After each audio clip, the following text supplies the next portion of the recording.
There is a man named Scott Young who did something that sounds physically impossible. He took the entire 4-year MIT computer science curriculum and the exams, the coding projects, the maths, and he finished it in just 12 months. He didn't just skim the book, he learned it, and he didn't do it because he has a microchip in his brain. He did it because he has a system. Today, I'm going to break down the Scott Young's exact system for learning. Whether you want to learn a new language, master coding, or just get straight A's in the exams, this system is the cheat code you have been looking for. Let's start with the biggest mistake we all make. We get excited to learn something new and we just dive in blindly. Imagine you wanted to hike across America. If you just walked out your front door today without a plan, you would just get lost. You'd run out of food and you would probably quit within a week. Mastering a new skill exactly is like that. You cannot just start walking. You need a map. Scott Young called this pre-learning. This is where you look at the big picture. Before you even open the textbook, you need to figure out 3 things: what to learn, the order to learn it, and how to learn it. Think about math. You can't learn calculus if you haven't learned algebra yet, right? Or think about languages. If you can't even say hello in a new language, there is no point trying write poetry in a new language. You need to sketch out the roadmap. But be careful, there is a trap here. Planning feels good, it feels like work. You can sit there fantasizing about being a genius without actually doing anything difficult.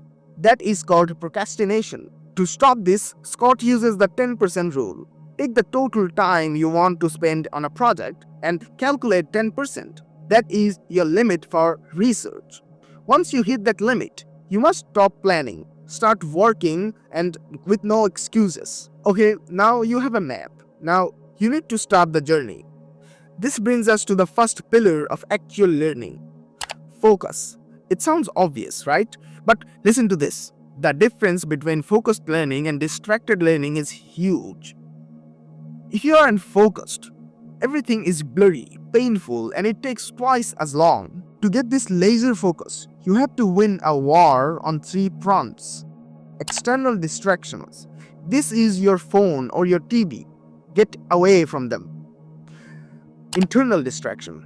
This is your own brain working against you, your stress, your anxiety, and the voice saying, I can't do this.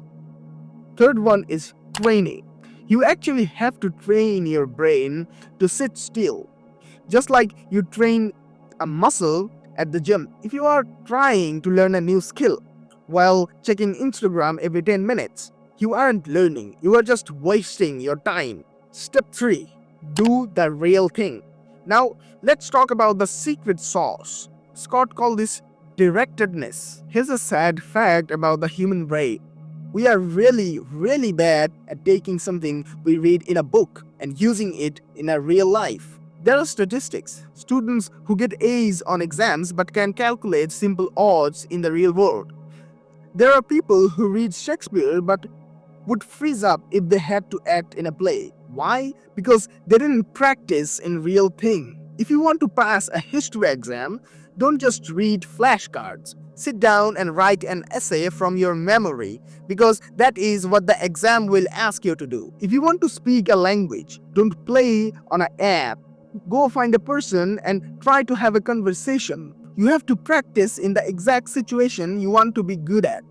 If you don't do it, you might know the theory, but you will fail in counts. Step 4. The loop.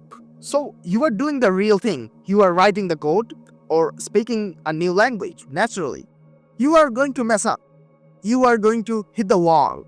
This is where the final steps come in. Drilling. Let's say you are learning coding and you keep getting stuck on a specific type of problem.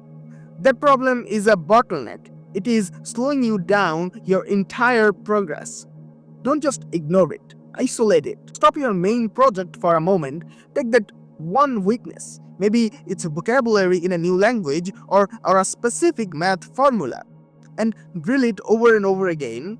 Do it until it becomes easy for you. Then Take the new skill and plug it back into your main project. It's a cycle. Try the real thing, find your weak spot, drill the weak spot, go back to step 1. If you keep doing this, your skills will skyrocket. If you follow Scott Young's system, you will build a map, focus deeply, and do the real thing, and drill your weakness. Something magical happens. You start develop intuition.